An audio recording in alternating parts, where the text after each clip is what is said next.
Hello dear students, तो आपका स्वागत है मेरे चैनल पे। तो आज हम वर्कशीट नंबर 27 देखेंगे। जो कि क्लास आया 6 के लिए, विषय है साइंस का।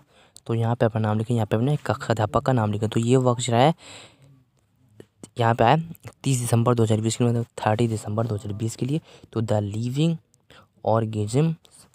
ऑर्गेनिम्स एंड देयर देखेंगे देयर सराउंडिंग्स, मतलब कि सजीव और उनका परिवेश। ठीक है, लिविंग यानी सजीव और उनका परिवेश, मतलब कि वो कहाँ कहाँ रहते हैं, किस प्रकार रहते हैं, उसी के बारे में हम आज सीखेंगे और पढ़ेंगे। तो आज हम पढ़ेंगे कि जीवों की विशेषताएं जो होते हैं सजीव, उनकी आज विशेषताएं पढ़ेंगे। यानी कि जीव, उनकी विशेषताएं आज हम पढ़ेंगे। यानी कि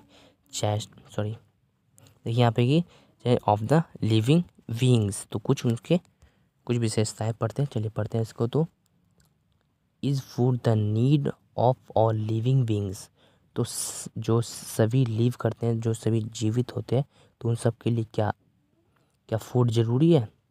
देखिए, to ensure the proper energy for growth of the organisms they need to the food. देखिए यहाँ पे क्या बताया गया कि एनर्जी यानी कि ऊर्जा के लिए और वृद्धि के लिए हमें भोजन की ज़रूरत होती है। The same energy is needed to perform the other life process, और जो हमें एनर्जी मिलती है तो उससे जो परफॉर्म होता है, जो अदर लाइफ प्रोसेस होता है इन दैम। ठीक है, तो plants also make their food through the process of photosynthesis. देखिए, जो पौधा होता है, जो प्लांट होता है, वो अपना फूड कहाँ से होता है, मतलब कि उसके पास मुंह नहीं है कि जो कि वो खाएगा। तो वो खाना कहाँ से खाता है, जो एक पेड़ होता है, एक पौधा होता है, तो वो खाना कहाँ से खाता है, तो वो खाता है फोटोसिंथेसिस, मतलब कि जो प्रकाश है, सूर्य का प्रकाश संश्लेषण से करके खाता है, मतलब जिसको कहते हैं इंग्लिश में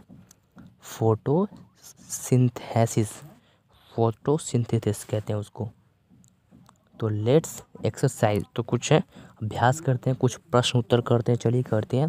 तो bright the tap of food the following animal eat, तो यहाँ पे कुछ फूड लिखना है, कुछ भोजनों के नाम लिखना है जो कि ये एनिमल्स ईट करते हैं, यानी कि खाते हैं।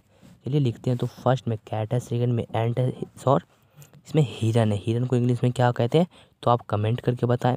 और चींटी को इंग्लिश में क्या कहते हैं, कमेंट करके बताना है। और बिल्ली को इंग्लिश में क्या करना है, कमेंट आपको ज़रूर करना है। ठीक है, तो ये क्वेश्चन है आपका एक। चलिए लिखते हैं इसका आंसर कि कैट के खाता है, एंट के खाता है, और हिरन किस चीज़ खाता है। चलिए करते हैं इसका answer.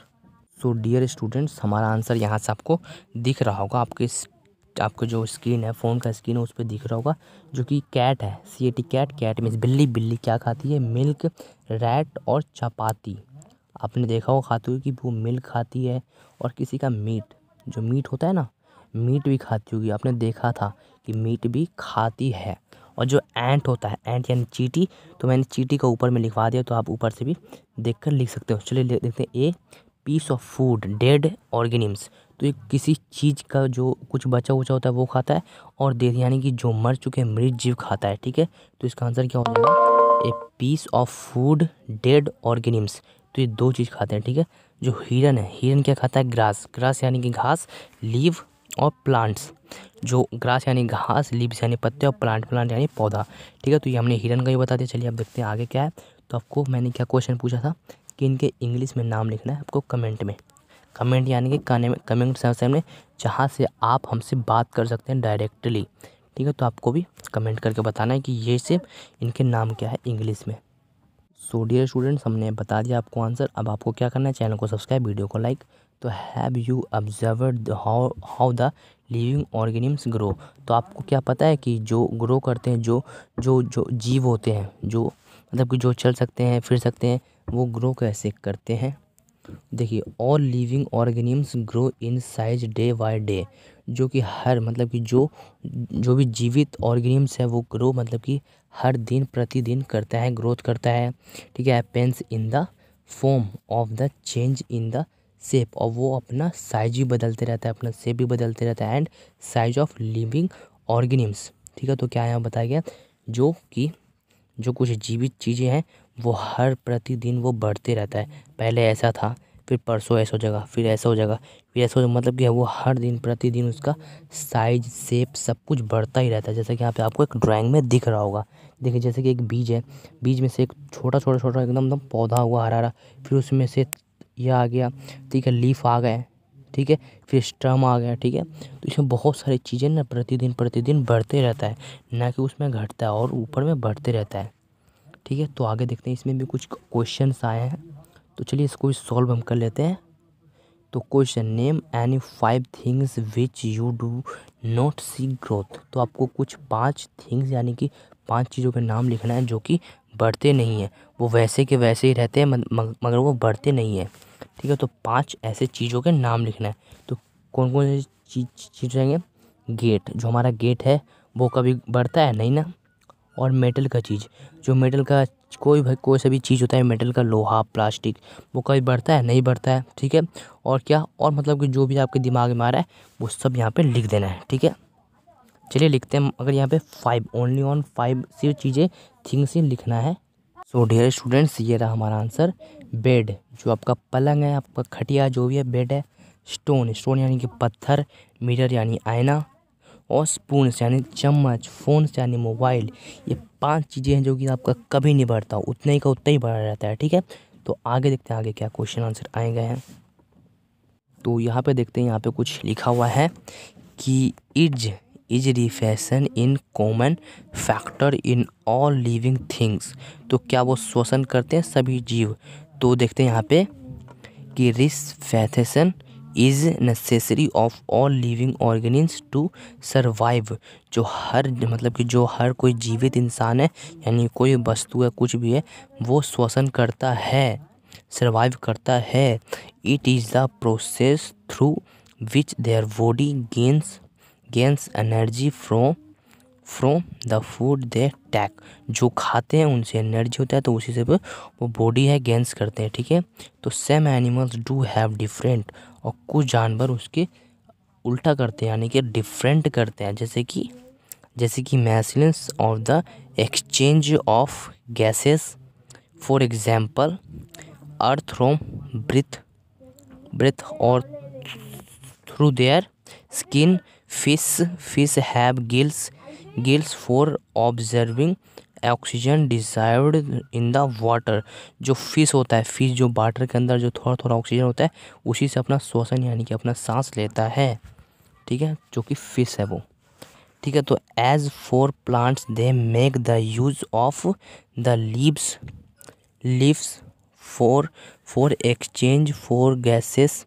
There leaves contain tiny pores through which they release oxygen and use carbon dioxide। और कुछ देखिए, कुछ जो पेड़ होते हैं, प्लांट्स होते हैं, तो उनके जो लीफ होते हैं, पत्ते होते हैं, तो वो एक्सचेंज गैसेस कैसे करते हैं? देखिए, जो पत्ता होता है, इस तरह का पत्ता होता है, आपने देखा होगा बहुत से, तो उनमें कुछ छेद होते हैं इस तरह से, ठीक है, कंटेन होते हैं, छेद होते हैं उसमें। तो जो देखिए, इनमें जो पत्ते होते हैं, तो पत्तों से हमें ऑक्सीजन मिलता है, और इन्हें ग्रो करने के लिए क्या चाहिए? कार्बन डाइऑक्साइड चाहिए। तो इसका आंसर, हमारा आंसर आ जाएगा कि पत्ते का ये आंसर हो जाएगा, ठीक है। तो आगे देखते हैं आगे क्या है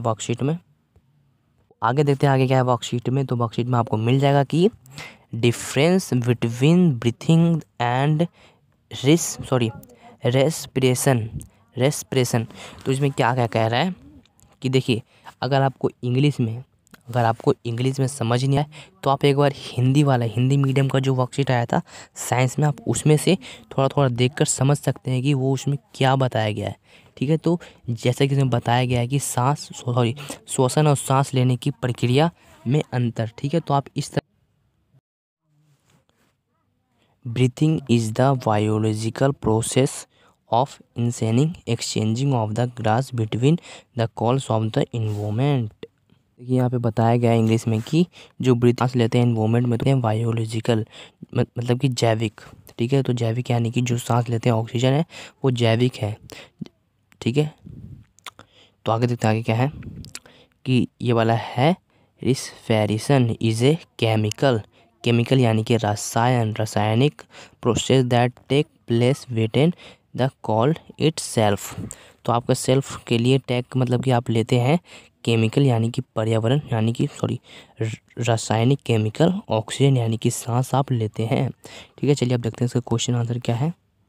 तो इसमें बस थोड़े थोड़े क्वेश्चन आए। क्वेश्चन है कि breathing is a dash process, will respire is a dash process.